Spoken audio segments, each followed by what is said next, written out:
श्री कृष्ण भगवान की जय। नवा अध्याय।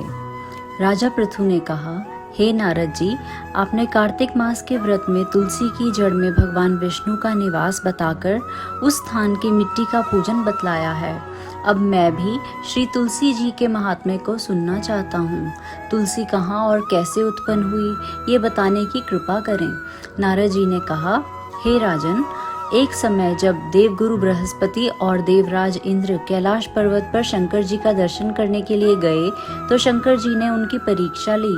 उन जटाधारी दिगंबर ने उनका मार्ग में ही अवरोध कर डाला।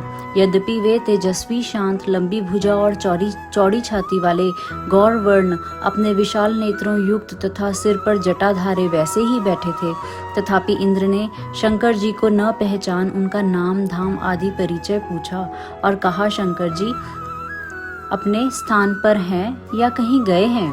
इस पर उस तपस्वी ने कुछ नहीं कहा, परंतु त्रिलोकीनाथ के ऐश्वर्य से वर्भित होकर इंद्र कब चुप रहते। उन्होंने क्रोध से घुड़क कर कहा, अरे मैं पूछता हूँ, तू उत्तर क्यों नहीं दे रहा? तब मैं अभी तुझे इस वज्र से मारता हूँ, फिर देखता हूँ तुझ दुर्मति की रक्षा कौन करता है। फिर ज्यों ही दिगंबर को मारने के लिए हाथ में वज्र लिया, त्यों ही भगवान शंकर ने वज्र सहित उसका हाथ स्तंभित कर दिया और विकराल नेत्र कर ज्यों ही उसे देखा तो ऐसा विदित हुआ मानो वह दिगंबर प्रज्वलित हो उठा है और तेज से जला देगा। भुजाएं स्तंभित होने से इंद्र के क्रोध और दुख का अंत न रहा, परंतु ज्यों ही बृहस्पति जी ने उनको प्रज्वलित देखा त्यों ही अपनी बुद्धि से उनको भगवान शंकर जानकर प्रणाम किया और इंद्र को भी उनके चरणों में गिराया। फिर बृहस्पति जी बोले, हे दीनानाथ, अपना क्रोध रोककर इंद्र का अपराध क्षमा कीजिए।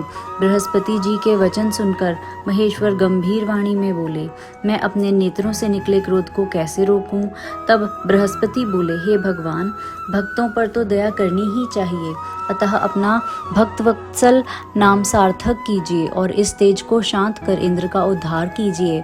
तब भगवान शंकर ने कहा, मैं तुम्हारी स्तुति से प्रसन्न हूँ जो तुमने इंद्र को जीवन दान दिलाया। अब मैं तुम्हें अपने वरदान द्वारा जीव नाम से विख्यात करता हूँ।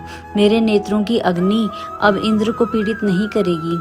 ऐसा कह शंकर जी ने अपने माथे से निकले हुए तेज को लेकर क्षीर सागर पर डाल दिया। फिर लीलाधारी भगवान अंतर्ध्यान हो गए। इंद्र और बृहस्पति दोनों भय से मुक्त होकर परम सुखी हुए। इस प्रकार जिनको जानने की इच्छा थी उन्हें जानकर इंद्र और बृहस्पति अपने स्थान को चले गए।